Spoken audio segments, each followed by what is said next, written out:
आज की क्लास में हम सीखेंगे प्रिंसेस कट ब्लाउज़ की कटिंग बहुत आसान तरीके से। यहाँ पे आप देख सकते हैं ये कपड़ा है, ये है मतलब कि मेन फैब्रिक है, इस पे ये बॉर्डर दिया गया है और साथ में हमने 1 मीटर अस्तर लिया है। और ये जो पाइपिंग है ना, ये इसके साथ आई है। देखते हैं स्लीव्स पे लगाऊंगी या फिर कमर पे लगा दूंगी, ठीक है। और हम इसे बनाने वाले हैं बैक ओपन। और जैसे कि कल की क्लास में हमने सीखा था, एक साइड पैक रहेगा, एक साइड डीप रहेगा, तो ये बिल्कुल सेम बनने वाला है। ये कस्टमर का ब्लाउज़ है।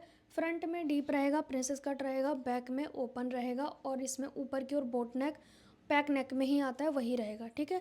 तो शोल्डर मैंने कल बताया था, बिल्कुल वैसे ही लेना है, लेकिन मैं आपको मेज़रमेंट बता दे रही हूँ। मेरे कस्टमर का ब्लाउज़ है ये। रेडी लेंथ है कस्टमर के ब्लाउज़ की 14 इंच, चेस्ट है 36, कमर है 29, ठीक है। और यहाँ पे हमारा जो स्लीव्स वगैरह है वो 9 इंच की लेंथ है, गोलाई है 10, बाइसेप्स है 12, आर्म होल है 15, फ्रंट नेक 6.5, बैक नेक 10 इंच पे है। बस इतना ही है, ठीक है। तो यहाँ पे हम बैक में पैक वाला बनाएंगे, मतलब कि ऊपर बोट नेक रहेगा, नीचे कोई भी डिज़ाइन डालना है और बैक ओपन रहेगा। यहाँ पे हम सबसे पहले जो कटिंग करेंगे वो अस्तर पे करेंगे। 1 मीटर अस्तर लिया है मैंने, क्योंकि साइज़ बहुत ज़्यादा तो है नहीं, तो यही काफ़ी रहेगा। सबसे पहले कपड़े को ना देखना होता है बॉर्डर एक साइड है या दो साइड है। इसमें सिर्फ एक साइड दिया गया है, ठीक है। तो हम पहले तो स्लीव्स पर लेंगे, अगर बचता है तो हम बैक में लेंगे, अदरवाइज़ नहीं लेंगे। यहाँ पे आप देखेंगे हम फ्रंट में बंद वाला बनाएंगे, तो हम इस अस्तर को भी फ्रंट में अपनी ओर रखेंगे, बंद साइड, ठीक है। आपको ना पहले पेपर पे प्रैक्टिस करनी है, जैसे कि कल की क्लास में आपने सीखा ही होगा, बट इसमें मैं कपड़े पे बता रही हूँ क्योंकि मेरे कस्टमर का आया है, तो मैंने सोचा मैं आपको ही सिखा देती हूँ। ये है कपड़े की बंद साइड और ये है किनारी, लंबाई में होती है, ठीक है। ये लंबाई है और ये बंद साइड मैंने अपनी ओर ली है। नीचे से कपड़ा बराबर करेंगे, पहले एक निशान लगाएंगे जो कि कपड़े को बराबर करने के लिए होता है, ठीक है। अब हमने रेडी लेंथ लेनी है, तो रेडी लेंथ कितनी है 14, तो हम 2 इंच प्लस करेंगे तो ये हो जाएगा 16 इंच, ठीक है। जो भी रेडी लेंथ है उसमें 2 इंच प्लस करना है और यहाँ पे एक सीधा मार्क कर देंगे। अब यहाँ पे कस्टमर का जो शोल्डर है वो 14 इंच पे है, ठीक है। तो हमने फ्रंट में डीप बनाना है, तो हम इसका रखेंगे फ्रंट का नेक 6.5 और इसमें 14 इंच में से हमने माइनस करना है 2 इंच, ठीक है। तो मैं यहाँ पे माइनस करके लूँगी, यहाँ पे आ जाएगा हमारा 12 इंच। तो 12 का आधा 6 होता है, ठीक है, 6। अब यहाँ पे भी हम सेम लेंगे।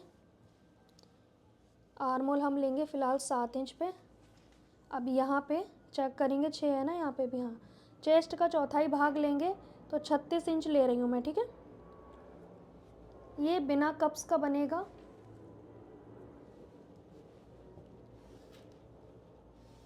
ढाई से 3 इंच मार्जिन लेना है। ये न्यू ब्राइडल का है तो मैं थोड़ा ज़्यादा ले रही हूँ मार्जिन, ठीक है।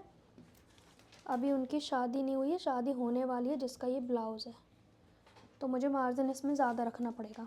अब हमने फ्रंट का नेक की विड्थ का निशान लगाना है, तो मैं यहाँ पे फ्रंट में रख रही हूँ 3 इंच का नेक ब्रॉड, ठीक है। अब यहाँ पे थोड़ा सा हम डाउन करेंगे क्योंकि बैक में हमारा बोट नेक बन रहा है, इसीलिए डाउन कर दिया।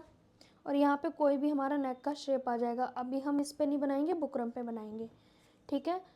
कभी भी पलटने वाला नेक नहीं बनाना चाहिए, नहीं ब्लाउज़ में, वरना वो अच्छा नहीं लगता। अगर आप लेस लगा रहे तो पलटने वाला बनाइए, ठीक है, क्योंकि उस पर लेस आ जाएगी। यहाँ पे हम 6.5 का आधा लेंगे, मतलब कि जो भी यहाँ पे आ रहा है ना आर्म होल, उसका हम आधा लेंगे।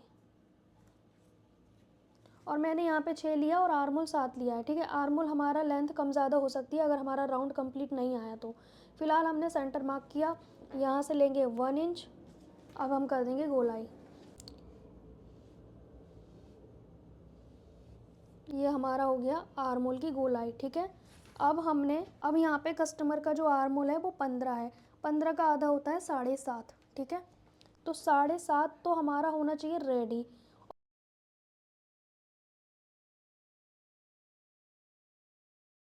आ रहा है 8.25, ठीक है। तो इतना आधा इंच सिलाई में जाएगा और बाकी जो बचेगा उस वो हमारी प्लेट में चला जाएगा, तो मुझे अपना 7.5 मिल जाएगा, ठीक है।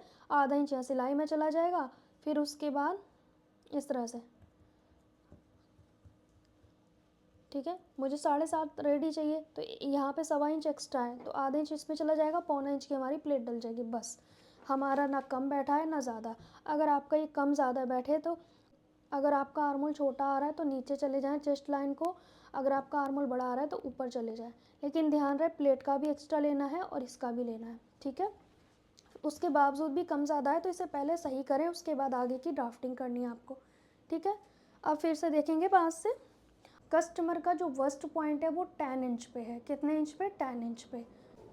अब जैसे कि ये 36 चेस्ट साइज़ का है तो हम यहाँ पे 3.5 लगा देंगे, ठीक है। अब यहाँ पे वर्स्ट पॉइंट लेंगे तो बस्ट पॉइंट है 10 इंच पे, ठीक है। ये हमारा 10, लेकिन हम 10.5 पे लेंगे। क्यों? क्योंकि 1/2 इंच हमारे स्टिचिंग में चला जाएगा, तो हम 10.5 वाला बस्ट पॉइंट समझेंगे, ठीक है। इसको मानेंगे हम। अब यहाँ से हमने यहाँ से थोड़ा सा अंदर आना है, मतलब ये जो निशान लगाया है उससे हल्का सा अंदर आना है, थोड़ा सा तिरछा लेना है, बस इस तरह से। अब यहाँ से यहाँ मिला देना है।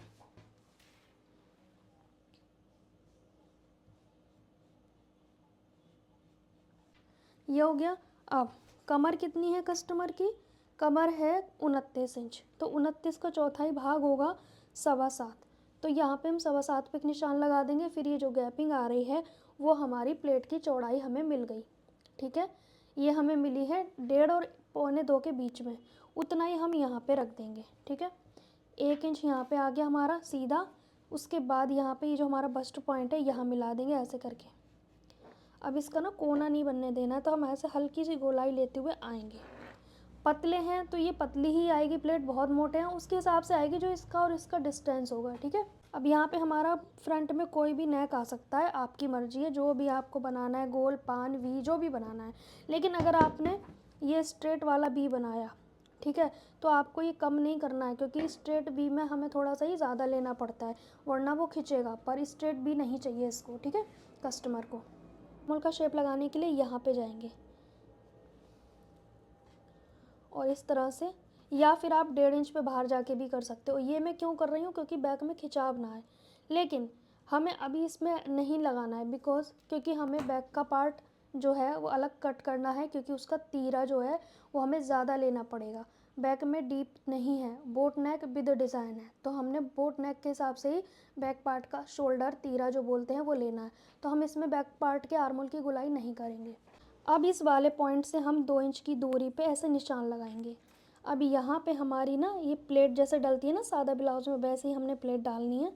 जितना ये मार्जिन दिख रहा है ना, ये मार्जिन हमारा कट हो जाएगा, इससे एक पफ क्रिएट होगा, और ये भी हमारा कट हो जाएगा। ये जो मार्जिन है ना, ये हमारा कट हो जाएगा, और ये ऐसे आ जाएगा और ये ऐसे आ जाएगा। लेकिन एक बार चेक कर लें हम कि हमारा जो कमर है वो कम ज़्यादा तो नहीं हो रहा है। तो हमारा ये बिल्कुल परफेक्ट आ रहा है और मार्जिन भी हमारा कम नहीं हो रहा है। अगर ये कम आएगा तो आपने बढ़ाना पड़ेगा। अब हमने इस वाली लाइन को यहाँ से यहाँ तक देखना है कितनी आ रही है, तो ये 5.5 आ रही है, तो इस लाइन को भी हम 5.5 करेंगे, ये यहाँ पे आएगा, ठीक है। ये क्यों करना है? वरना कोना निकल जाएगा आपका, क्योंकि प्लेट इतनी चौड़ी डलती है ना, इसीलिए। अब यहाँ से हम तिरछा निशान लगा देंगे, ठीक है। अब सेम हमने इससे भी कम थोड़ा इधर भी करना है, नहीं तो यहाँ से भी ऐसे बाहर को निकलता है, तो वो चीज़ नहीं होगी।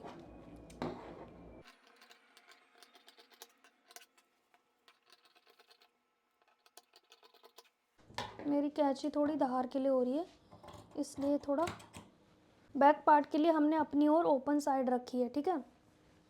एक निशान हम यहाँ पे लगाएंगे, ठीक है। फिर एक हुक्काई मार्जिन का हमने 1/2 इंच के करीब छोड़ना है, ठीक है। यहाँ से मेरा अनइवन है तो मैं थोड़ा सा 1/4 इंच के करीब छोड़ रही हूँ। अब उसके बाद हमें लेना है शोल्डर, तो हमें बैक पार्ट का शोल्डर लेना होगा फुल शोल्डर -1, ठीक है। तो कस्टमर का कितना है? 14, तो 14 की बजाय हम 13 के हिसाब से लेंगे, ठीक है। तो हम 6.5 लेंगे, ठीक है, इस तरह से। सेम यहाँ से भी लेंगे। मेरा ये कपड़ा अनइवन है ना, तो मुझे इसे कट करना पड़ेगा। आर्मोल हम लेंगे 7 इंच। अब यहाँ से शोल्डर पट्टी को रखेंगे बराबर, और इस तरह से निशान लगाएंगे। इस शोल्डर पट्टी बराबर होनी चाहिए, नेक की विड्थ हमारी बैक की ज़्यादा होगी, ठीक है।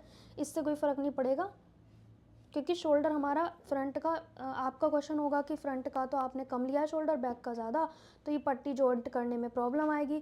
क्यों आएगी? जब हमने शोल्डर पट्टी मैच कर ली है ना, बाकी जो बचेगा वो नेक की विड्थ आ गई। अब यहाँ से करेंगे थोड़ा सा डाउन, ठीक है। अब हमने रेडी लेंथ लेनी है। रेडी लेंथ में 1 इंच प्लस करना है, सिर्फ 1 इंच। हमारा रेडी लेंथ 14 है तो हम 15 रखेंगे मात्र, इससे ज़्यादा नहीं रखेंगे। तुरपाई पट्टी अलग से लगेगी, तो हम तुरपाई पट्टी कभी भी इसी में नहीं लेते हैं, आप चाहें तो ले सकते हैं, बट मैं हमेशा से ना अलग से ही लगाती हूँ, अच्छी फिनिशिंग आती है। अब यहाँ पे सेम हम रखेंगे जैसे हम लेते आए हैं अभी तक, 36 का चौथाई। इसमें मैंने लूजिंग ऐड कर लिया 1/2 इंच की, ठीक है। तो आपने यहाँ से मार्जिन लेंगे, ठीक है। अब हम बैक में कोई भी डिज़ाइन डाल देंगे इस तरह से, तो बोट नेक रहेगा, ठीक है। टोटल हम 10.5 इंच का नेक बनाएंगे क्योंकि 1/2 इंच हमारा सिलाई में जाएगा, तो हम ये वाली सीध के हिसाब से बनाएंगे, ठीक है। तो ऊपर आएगा बोट नेक, नीचे कोई भी हम डिज़ाइन डाल देंगे इस तरह का, या जो भी नीचे हम बुकरम पे बनाएंगे कुछ भी डिज़ाइन डाल सकते हैं, पर हमारा ये पैक नेक में ही आता है। नीचे कोई भी डिज़ाइन हो ये पैक नेक में ही आएगा क्योंकि ये जो चीज़ है यहाँ पे क्लोज हो रही है, ठीक है। अब हमने यहाँ पे प्लेट का निशान लगाना है, तो ये मैंने 5 इंच लंबी डाली है यहाँ से 4 इंच पे, क्योंकि नेक की चौड़ाई ज़्यादा है इसीलिए, ठीक है। हल्का सा यहाँ से तिरछा कर देंगे, हल्का सा, ताकि जो हम प्लेट डालें तो ये कोना ना बने। 1.5 इंच पे हमने बैक आर्म होल का निशान लगाना है। क्यों? ताकि इस वाले पॉइंट पे खिंचाव ना आए, वरना ये जो डिज़ाइन बनता है उसमें लोगों के खिंचाव आता है, वो नहीं आएगा, ठीक है। अब करेंगे इसकी कटिंग।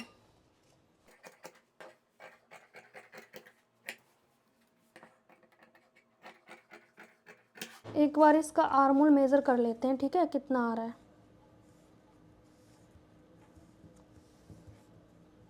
7.5। देखो यहाँ पे वैसे मेरा 7 आ रहा है तो मैंने थोड़ा सा बढ़ा लिया है, जैसे कि मैंने कल की क्लास में कहा था, अगर थोड़ा कम आएगा तो आपने यहाँ से बढ़ा लेना है बैक पार्ट, ठीक है, या फिर आपने ये आर्म होल यहाँ से बढ़ा के नीचे करना है, ठीक है। दोनों तरीके से आप बढ़ा सकते हो।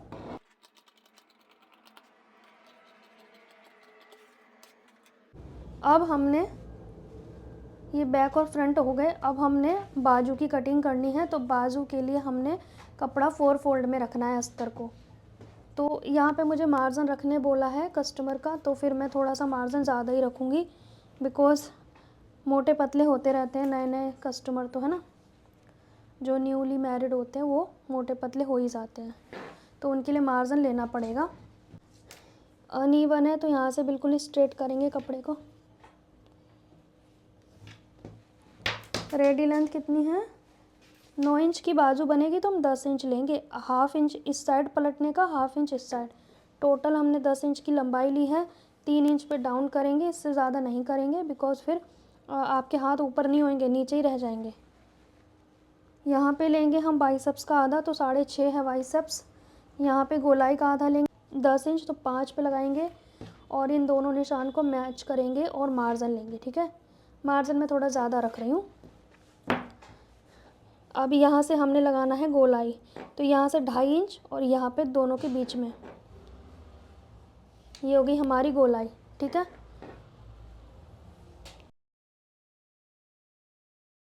ये हमारी दूसरी गोलाई, ठीक है। अब हमने अपना आर्म होल देखना है, 7.5 आना चाहिए। मेरा 7.5 आर्म होल आ चुका है, देख सकते हो आप।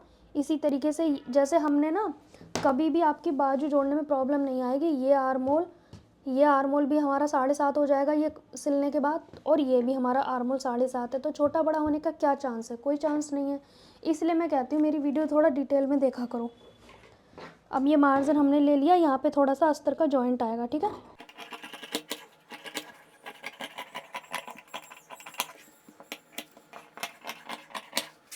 यहाँ पे अस्तर का जॉइंट डाल देंगे हम, फिर फिनिशिंग से दोबारा कट कर देंगे, ठीक है। अब हमने मेन कपड़े को बिछाना है डबल फोल्ड में। सबसे पहले तो हम ये जो बॉर्डर है ना, यहाँ से स्लीव्स के लिए हम कपड़े को फोल्ड करेंगे 4 फोल्ड में, ताकि हमारा जो स्लीव्स है वो अच्छे से निकल आए।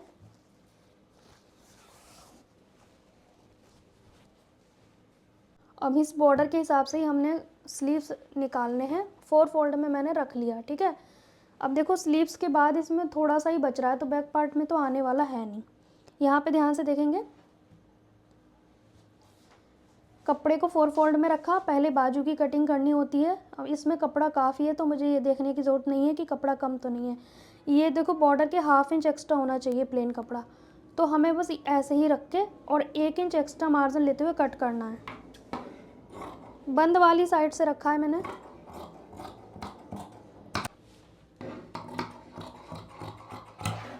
ये हमारी बाजू की कटिंग हो गई। अब इस कपड़े को डबल फोल्ड में करेंगे। अब यहाँ पे बैक और फ्रंट दोनों रख के देखेंगे। ये हमारा बैक ओपन है तो हम बैक ओपन साइड से ही रखेंगे इसे, ठीक है। इस तरह से रखेंगे, ओपन वाले को ओपन साइड से, बंद वाले को बंद साइड से, सिंपल सा रूल है। इस तरह से रखेंगे। तो दिख रहा होगा आपको, मार्जिन के साथ आपने कट करना है, चारों तरफ मार्जिन होना चाहिए।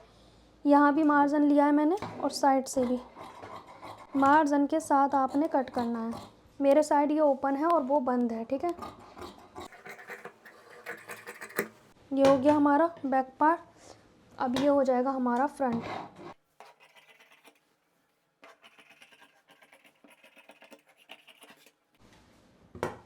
ये हमारा फ्रंट हो गया। अब इसको हम ना इस तरह से कट कर देंगे। पहले तो हम इसको खाली कट करेंगे, जो हमारी प्लेट है ना।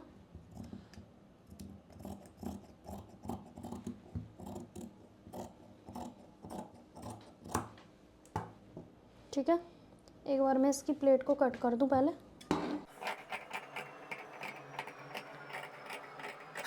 ठीक है, और यहाँ पे ना आप चाहें तो कट लगा लो कि भैया ये साइड फिटिंग की जगह है, क्योंकि बहुत सारे लोग जो बिगिनर होंगे वो भूल जाते हैं ये, है ना। अब यहाँ पे हम इसको ऐसे कट कर देंगे मार्जिन के साथ। अब ये इसके साथ कच्चा हो जाएगा, ये इसके साथ हो जाएगा, ठीक है। तो ये हमारा फ्रंट पार्ट हो गया इस तरह से, और ये हमारा बैक पार्ट हो गया, और ये हमारे स्लीव्स हो गए। ध्यान से देखेंगे, ये स्लीव्स हो गए, ये बैक पार्ट हो गया, ये फ्रंट पार्ट हो गया। तो आज हमने सीखा प्रिंसेस कट ब्लाउज़ की कटिंग। नेक्स्ट क्लास में हम इसी ब्लाउज़ की स्टिचिंग करेंगे, वो भी बहुत आसान तरीके से। आपके जितने भी डाउट है सब क्लियर हो जाएंगे, क्योंकि कटिंग के डाउट क्लियर हो गए तो स्टिचिंग के भी हो जाएंगे, पर आपको थोड़ा डिटेल में समझना होगा। बहुत सारे लोग अधूरी वीडियो देख के कमेंट कर देते हैं, जबकि उनका क्वेश्चन का आंसर उसी वीडियो में होता है। तो इससे मुझे पता लग जाता है कि आपने वीडियो को कम्प्लीटली नहीं देखा है। सो गाइज़, आपको अच्छी लगे तो लाइक करना, ढेर सारे कमेंट करना, हो सके तो चैनल को सब्सक्राइब करना। मिलेंगे नेक्स्ट क्लास में, तब तक के लिए बाय बाय।